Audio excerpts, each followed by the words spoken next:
Steve, given that there's really no mystery in the outcome of today's Ohio primary, why will election officials across the country be watching that state so closely, you think? Yeah, Allie was just getting at it, Eamon. Really, the question here is this going to run smoothly today? You can see here there have been some headlines in Ohio, headlines about this primary today.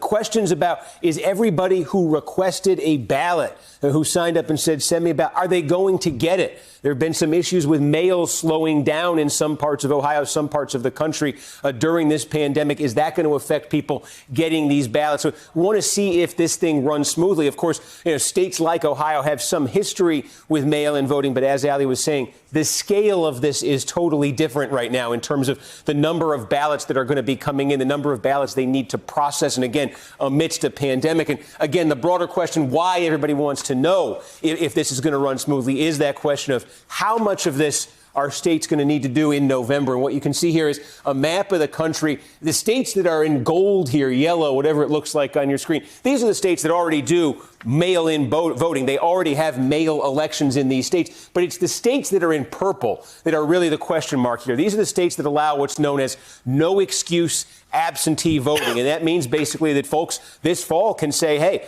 I don't want to go out. If there's a second wave of coronavirus, if we're still dealing with this, folks in these states that are in purple here can say, I don't want to be going to a polling place. I want an absentee ballot, and the state can mail them that ballot. And if people are doing this in droves in these states that are in purple here, that's going to be something new for a lot of these states. And so what happens in Ohio today is sort of a microcosm of what's probably going to be happening in a lot of these states here this November. And a record number of people requesting ballots that are mailed to them, a question of whether all those folks get the ballots, and then a question of whether the state getting this ocean of mail-in ballots they haven't had before, whether the state is able to successfully and efficiently process those and get the results out. So what happens in Ohio today and tonight, think of it as a trial run for every state you see in purple here for this November. Yeah, it's going to be a very important test for our democracy. Steve Kornacki, thank you very much. Thank you for checking out our YouTube channel.